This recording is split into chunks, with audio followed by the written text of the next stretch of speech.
আরে আসুন আসুন ভৌমিকদা, বসুন বসুন বসুন। কি ব্যাপার, এত জড়িয়ে তেলাম? আচ্ছা, আপনি তো জানেন যে বিপদে পড়লে একমাত্র আমি আপনারই শরণাপন্ন হই। কেন, আবার কিসের বিপদ? আরে রামখেলায়ন ব্যাটার কেসটার কথা মনে আছে আপনার? রামখিলন?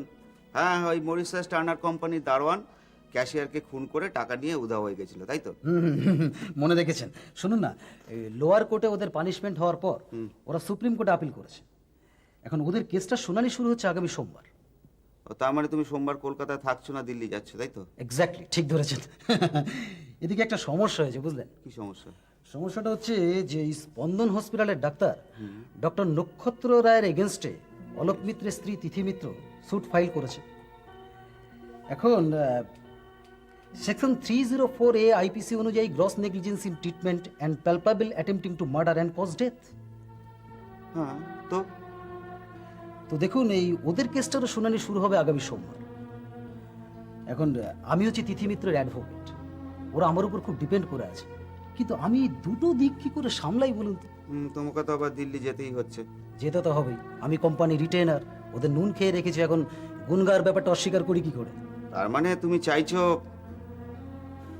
আমি চাইছি আপনি যখন কলকাতায় আছেন তখন এই তিথি মিত্রের কেসটা যদি প্লিজ আপনি একটু প্লিট করেন। দেখো নবীন, আমার কোনো আপত্তি নেই, কিন্তু ওরা আমাকে প্রেফার করছে কিনা সেটা তো জানা দরকার। আপনি কিচ্ছু ভাববেন না। শুনুন, তিথি মিত্র, সমীরণ দা এরা আমার বহুদিনকার পরিচিত, এবং ব্লাইন্ডলি ওরা এই কেসটার ব্যাপারে আমার উপর ডিপেন্ড করে আছে। এখন আমি জানি যে আমি না থাকলে ওরা হয়তো মানসিকভাবে একটু কষ্ট পাবে, কিন্তু আমি কি করি বলুন তো? বেশ, তো তুমি একবার ওদের সাথে কথা বলে নাও, ওরা যদি রাজি থাকে আমি নিশ্চয়ই কেসটা প্লিট করব। আপনি কিচ্ছু ভাববেন না, আপনি একদম চিন্তা করবেন না, আপনি শুধু একবার চোখ বোলালেই পুরোটা বুঝতে পারবেন। আসলে ভৌমিকদা, আমি না এই কেসটার ব্যাপারে একেবারে লেজে গোবরে হয়ে গেছি। দেখো, আমারও কিন্তু কেসটা একটু জেনে নেওয়া দরকার, তা নইলে আমার অবস্থাও কিন্তু লেজে গোবরে হয়ে যাবে। আরে না না, শুনুন না, আপনি সন্ধে 6টা নাগাদ ফ্রি আছেন? তাহলে আজ সন্ধে 6টা নাগাদ আমরা একবার তিথি মিত্রের সঙ্গে কথা বলে নেব। বেশ, ঠিক আছে। আচ্ছা, আপনি এটা দেখতে লাগুন, আমি একটু তিথিকে বরঞ্চ ফোন করে ব্যাপারটা একটু জানি।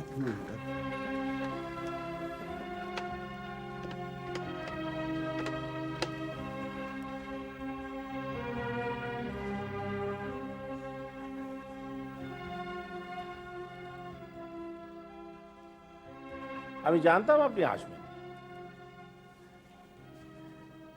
জানতেন? মানে দ্যাটস আ গেস। আচ্ছা, এনিওয়ে, বলুন কেন এসেছেন? শুনলাম মদন ঘোষ এসেছিলেন আপনার সঙ্গে দেখা করতে। ঠিকই শুনেছেন। কি ব্যাপারে এসেছিলেন? ওই নির্মল বাবুর ব্যাপারে কথা বলতে? এক্স্যাক্টলি, মানে ওই নির্মল বাবুর সাসপেনশনটা যাতে উইথড্র করা হয় সে ব্যাপারে কথা বলতে এসেছিলেন। আপনি কি বললেন? কি আর বলবো, আপনি তো জানেন এ ব্যাপারে এখন আর আমার হাতে কিছু নেই। ব্যাপারটা যা হবে সরকারি লেভেলে হবে। উনি অবশ্য অন্য লেভেলে ব্যাপারটা টেক আপ করবেন, ঠিক করেছেন। অন্য লেভেল মানে? আরে মশাই, আপনাদের মতো পলিটিশিয়ানদের কার কোথায় নোয়া বাঁধা আছে সে কি আর আমাদের মতো সাধারণ মানুষ জানতে পারে? যত সব চিপ স্টার্ট।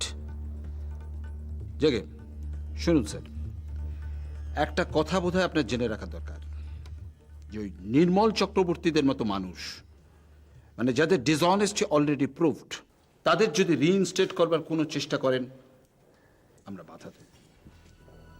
হ্যাঁ, দরকার হলে আমাদের ইউনিয়ন এ নিয়ে আন্দোলন করবে। Wow! বলেন কি মশাই? এই তো ওই কিছুদিন আগেই ওনার যাতে সাসপেনশন না হয় তার জন্য আপনারা আন্দোলন করেছিলেন।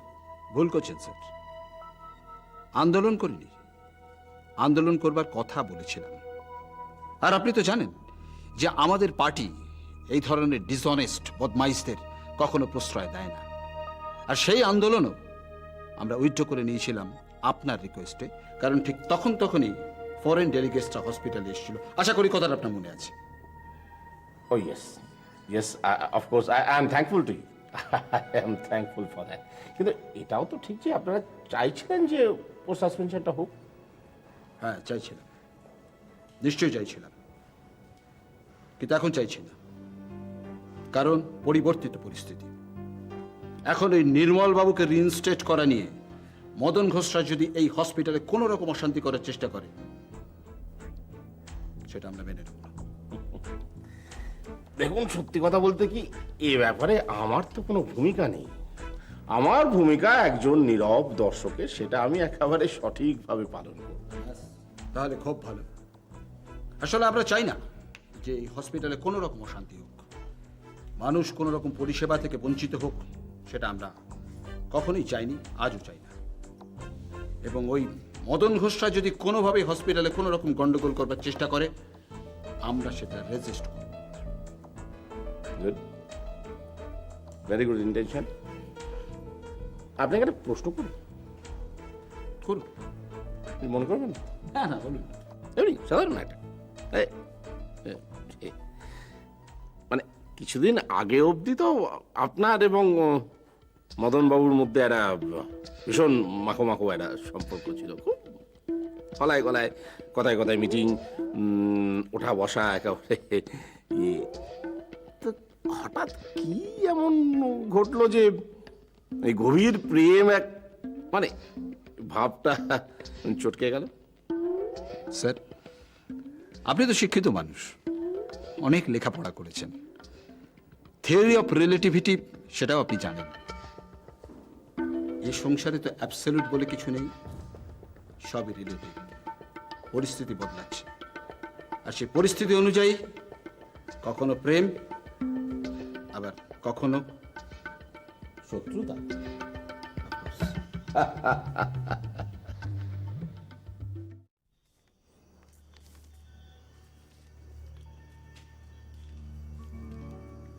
নমস্কার ডক্টর সেন। নমস্কার, বসুন বসুন। আমি অস্তরাগ ওল্ড এজ হোম থেকে আসছি। মানে ওই বলছিলাম যে ভাইজু, আপনার নাম? আমার নাম হচ্ছে প্রসাদ সিনহা। আচ্ছা আচ্ছা, নমস্কার। তা আপনি রেডি হয়ে এসছেন? হ্যাঁ, আসলে হেমপ্রভা দেবীর ছেলে দীপু যেরকমভাবে আমাকে বলেছে সেইভাবেই আমি আর কি। আচ্ছা, তা আপনি কি এখনই নিয়ে যাবেন? দেখুন, আপনার যদি রিলিজ করার কোনো অসুবিধা না থাকে বা ওনার যদি শারীরিকভাবে সুস্থ থাকেন তাহলে তো কোনো অসুবিধা নেই। না না, কোনো অসুবিধা নেই। অ্যাকচুয়ালি দীপবাবু কালকে এসেছিলেন, উনি বলে গেছেন যে আপনার আজকে আসার কথা। আচ্ছা, তাহলে তো কোনো অসুবিধাই নেই স্যার। না, কোনো অসুবিধা নেই, তবে আমার কয়েকটা প্রশ্ন ছিল। বলুন স্যার। এই যে আপনাদের কি যেন নাম নাম বললেন, ওল্ড হোম অস্তরাগ। অস্তরাগ। অস্তরাগের পরিবেশটা কেমন? দেখুন, দীপু নিজে গিয়ে দেখে এসছে, খোলা জায়গা, প্রচুর গাছপালা। আর আমি ঠিক ব্যবসায়িক মনোবৃত্তি নিয়ে এটা করিনি, আমার মনের একটা ইচ্ছে, সেটাকে আমি রূপ দিয়েছি স্যার। তাই নাকি? দেখুন, ছোট থেকেই প্রকৃতি আমি খুব ভালোবাসি, তো এই জায়গাটা যখন সস্তায় পেয়ে গেলাম তো ভাবলাম যে এখানে ঘর করে আমি থাকবো। কিন্তু হঠাৎ মনে হলো যে ভীষণ বোর লাগবে একা, তো একটা বৃদ্ধাশ্রম করলে কিরম হয়। এই সাংসারিক জীবনের শেষের দিকটায় গিয়ে অনেকের তো ভীষণ ঝামেলা ঝঞ্ঝট হয়, তো তারাও একটু আশ্রয় পেল আর আমিও সঙ্গী পেলাম। এই মনস্থির করে স্যার বৃদ্ধাশ্রমটা করলাম। ছেলেরা কলকাতায় ব্যবসা দেখে আর আমি এই আশ্রম নিয়ে পড়ে আছি। বাহ, খুব ভালো। কিন্তু একটা কথা, হেমপ্রভা দেবীর ওপর আপনাকে একটু নজর রাখতে হবে। আচ্ছা স্যার। না মানে উনি অসুস্থ নন, আবার পুরোপুরি সুস্থ নন, তাই ওষুধপত্রগুলো একটু টাইম করে খাওয়াতে হবে। স্যার, দীপু আমার ছোট ভাইয়ের মতো, ও আমাকে সব খুলে বলেছে। আমি আপনাকে বলছি, আপনার কোনো চিন্তা নেই স্যার। যাক, নিশ্চিন্ত হলাম। আর এখান থেকে তো খুব একটা দূরেও নয়। না, এই 1 ঘন্টা 1.5 ঘন্টা এরকম হবে, মানে ওই বাইপাস ছেড়ে গিয়ে ওই গড়িয়ার কাছাকাছি। গড়িয়ার কাছে? তা যাবেন কি করে? কোনো গাড়ি এনেছেন কি? অ্যাম্বুলেন্স, মানে আমাদের হোমের নিজস্ব অ্যাম্বুলেন্স এনেছে। অ্যাম্বুলেন্স? ভেরি গুড, খুব ভালো। না, আসলে ওখানে তো বেশিরভাগই বৃদ্ধ বৃদ্ধা, হঠাৎ যদি কিছু হয়ে যায় ওদের জন্য তো একটা ব্যবস্থা রাখতেই হয়, তাই স্যার ওই অ্যাম্বুলেন্স। শুনে আমার খুব ভালো লাগলো। তবে একটা কথা, আপনাদের ওই অস্তরাগে আমার জন্য একটা জায়গা রাখবেন। বৃদ্ধ হলে আমি সেখানে গিয়ে থাকবো। তখন তো স্যার আমি থাকবো না। আপনি যদি সত্যি যান ডাক্তারবাবু, আপনার মতো একজন ডাক্তারবাবুকে ওরা পেলে ওরা কত ভরসা পাবে বলুন তো? নাকি আমি কিন্তু সিরিয়াস। তাহলে একটু বসুন, আমি কাগজপত্র সব রেডি করেই ফেলেছি। হ্যাঁ স্যার। আমি সিস্টারকে বলে দিচ্ছি যে হিমপ্রভা দেবীকে রেডি করতে। এক মিনিট সিস্টার। প্রথমত ফোটানো জল খাওয়াতে হবে এবং তাও পরিমাণ মতো। ও নিয়ে আপনি কোনো চিন্তা করবেন না, আমার ওখানে মিনারেল ওয়াটারের ব্যবস্থা আছে। আসলে আশ্রমের বেশিরভাগই তো বয়স্ক, সেই জন্য আমি এই ব্যাপারে আর রিস্ক নিই। খুব ভালো করেছেন, তবে আরও একটা ব্যাপারে কিন্তু সতর্ক থাকতে হবে। খাবার জলটা কিন্তু ওনার সামনে রাখলে চলবে না। আচ্ছা যখন জল তেষ্টা পাবে আপনি নিজে হাতে করে ওনাকে জল দেবেন, আচ্ছা। এবং তাও সেটা 8 কাপের বেশি কখনো না, অ্যান্ড দ্যাট টু অ্যাটলিস্ট 2 ঘন্টা গ্যাপে। ওনাকে বললে উনি তো নিশ্চয়ই বুঝবেন। সেটা অবশ্য আপনি ঠিকই বলেছেন। একবার উনি বেশি জল খেয়ে বিপদে পড়েছিলেন, আশা করি সে কথাটা উনি কখনো ভুলেননি।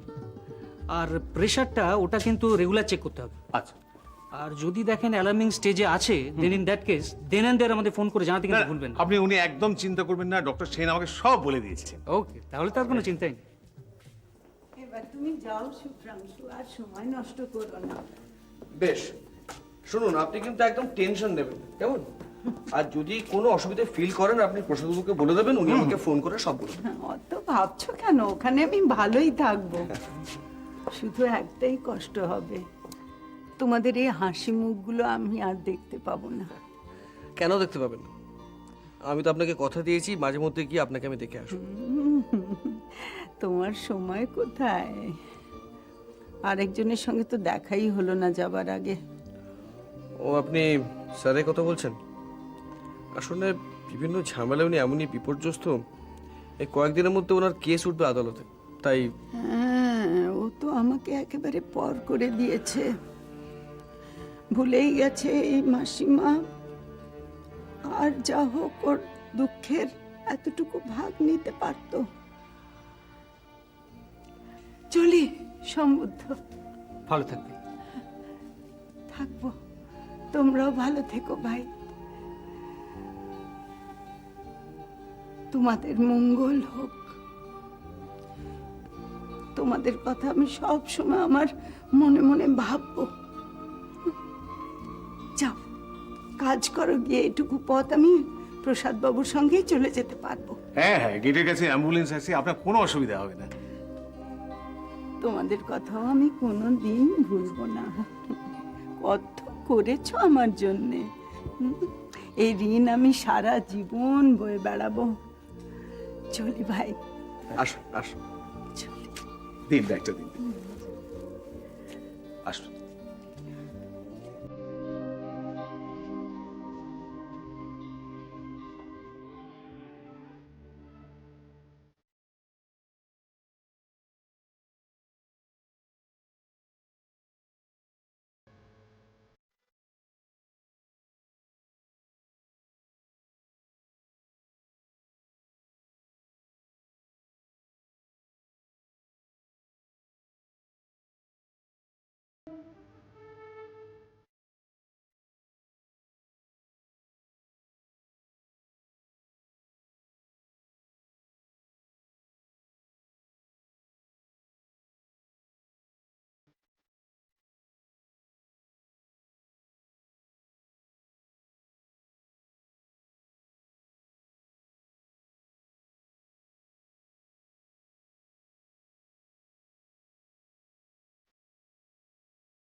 শম্ভু, হ্যাঁ বলো। আজকে মাসের কত তারিখে? যা বাবা, তারিখটা ভুলে গেছো? আজকে মার্চের 3, মানে 3-3-3। ও 3-3-3 না? বুঝলো তো? কি রে কুট্টি? আরে বল বল বল, কি ব্যাপার? ইন্ডিয়া তো সুপার সিক্সে উঠে গেল। আরে সুপার সিক্সে উঠে গেল কি রে? এরপরে সেই ফাইনাল, আর ফাইনালে যখন অস্ট্রেলিয়াকে পাবে না, দেখবি ইন্ডিয়া কি খেল দেখা। কি খেল দেখাবে? হুম। বলি, ভুলে যাচ্ছ কেন? সুপার সিক্সের খেলাগুলো খেলতে হবে, হ্যাঁ জিততে হবে। হ্যাঁ, তারপর সেমিফাইনাল, হ্যাঁ। ওটাও খেলতে হবে, হ্যাঁ। জিততে হবে। এইবার তুমি চুপ করো।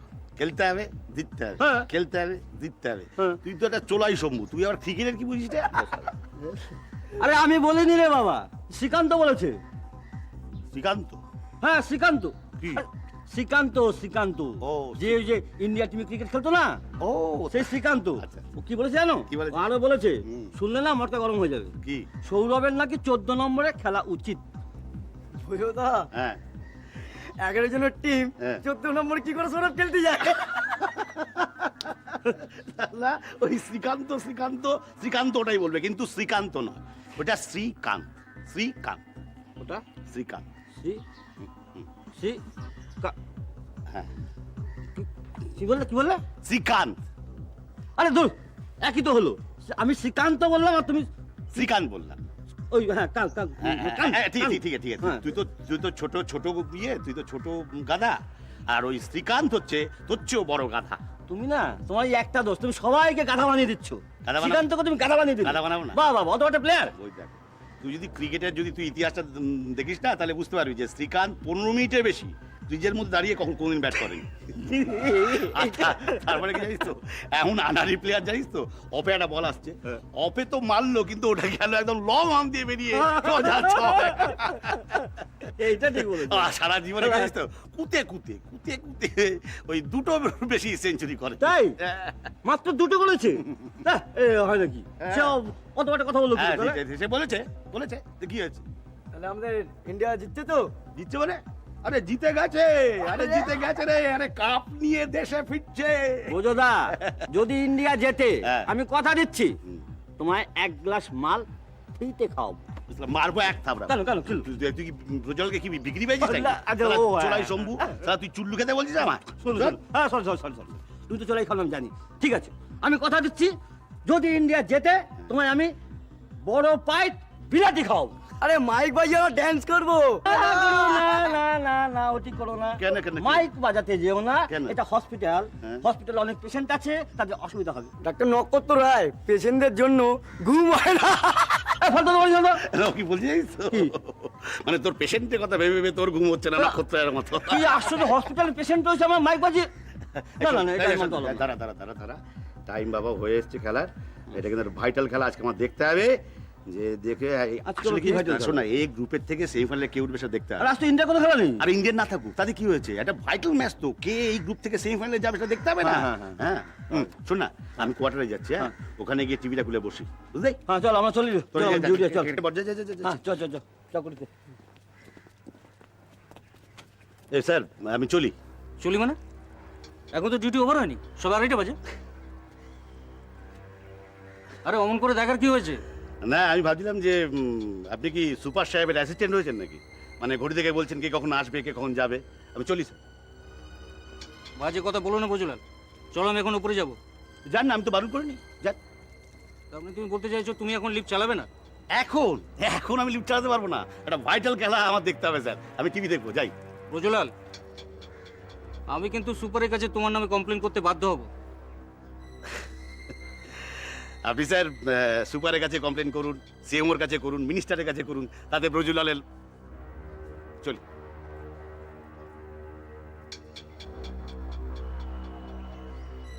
তোমার সঙ্গে পরিচয় করি, ইনি হচ্ছেন মিস্টার সুব্রত ভৌমিক, বিখ্যাত অ্যাডভোকেট, আমার খুব শুভাকাঙ্ক্ষী, আর বলতে গেলে কি আমার প্রায় দাদার মতো। আর ভৌমিকদা, এই হচ্ছে তিথি মিত্র, যার কথা আমি আপনাকে বলেছি। নমস্কার। আপনারা দাঁড়িয়ে কেন, বসুন না। কি খাবেন বলুন, চা না কফি? না না না, আগে বরঞ্চ কাজের কথাগুলো একটু সেরে নিই, তারপর তুমি যা খাওয়াতে চাও খাইও। বেশ বলুন। তিথি, আমি তো তোমাকে টেলিফোনে সমস্তটাই বলেছি। হ্যাঁ কিন্তু আমি তো মানে আমরা তো আপনার উপরই নির্ভর করে আছি, অন্য কাউকে তো আমরা চিনিও না। আর তাছাড়া দৌড় ঝাঁপ না না এসব- না, কিচ্ছু করতে হবে না। শোনো, আমি যখন দায়িত্ব নিয়েছি তখন আমি সমস্ত ব্যবস্থা করে দিয়ে যাব, আর সেই জন্যই তো আমি ভৌমিকদাকে তোমাদের এখানে নিয়ে এলাম। শোনো, আমার অ্যাবসেন্সে ভৌমিকদাই এই কেসটা দেখাশোনা করবে। ও আচ্ছা আচ্ছা। ভৌমিকদা কিন্তু আমার চেয়ে অনেক সিনিয়র অ্যাডভোকেট, এবং কোর্ট পাড়াতে আমার চেয়ে ওর সুনাম অনেক বেশি। এবার কিন্তু তুমি বাড়িয়ে বলতে শুরু করলে। কিচ্ছু বাড়িয়ে বলিনি ভৌমিকদা, কিচ্ছু বাড়িয়ে বলিনি, যা সত্য আমি তাই বলেছি। জানো দিদি, আমি যখনই কোনো প্রবলেমে পড়ি এই ভৌমিকদা শরণাপন্ন হই। ও তাহলে এ ব্যাপারেও আপনি একটু সাহায্য করুন, নবীনদা যদি একান্তই থাকতে না পারেন তাহলে নিশ্চয়ই করব। আসলে নবীন ডাকলে না আমি আবার না করতে পারি না। যাই হোক, আমি নবীনের কাছ থেকে সমস্ত ব্যাপারগুলো জেনে নেব, আর বিশেষ যদি কিছু জানার থাকে তাহলে আপনার কাছ থেকে আমি ফোনে জিজ্ঞাসা করে নেব। হ্যাঁ হ্যাঁ, টেলিফোন করে কিংবা আপনার যদি সামনাসামনি কোনো কথা বলার থাকে তাহলে আপনি ফোন করবেন, আমি চলে যাব। তিথি, আমি থাকছি না বলে তুমি কিছু মনে করলে না তো? না না, মনে করার কি আছে? তাছাড়া আপনি তো দায়িত্ব এড়াবার চেষ্টা করেননি। আসলে এই কেসটা তো শুধু আমি আমার নিজের জন্য লড়ছি না, সেটা তো আপনি জানেন। জানি ডক্টর নক্ষত্র রায়েরও ভবিষ্যৎ জড়িয়ে আছে এই কেসটার সঙ্গে। ডক্টর রায় এই কেসের ডিফেন্ডেন্ট? হ্যাঁ, কিন্তু তিথির ধারণা যে উনি প্রকৃত অপরাধী নন। অপরাধী নন? তাহলে ওর এগেনস্টে কেসটা শুট করে লাভ কি? লাভ আছে। আমি আসল সত্যটা জানতে চাই। ওর মৃত্যুর পেছনে অন্য কোনো কারণ আছে। ডক্টর নক্ষত্র রায়ের ভুল চিকিৎসা এর জন্য দায়ী নয়। আর কেসটা কোর্টে না ওঠা পর্যন্ত সেই কারণটা কিছুতেই জানা যাবে না। তাই আসল সত্যটা জানবার জন্য আমাকে কেসটা লড়তেই হবে।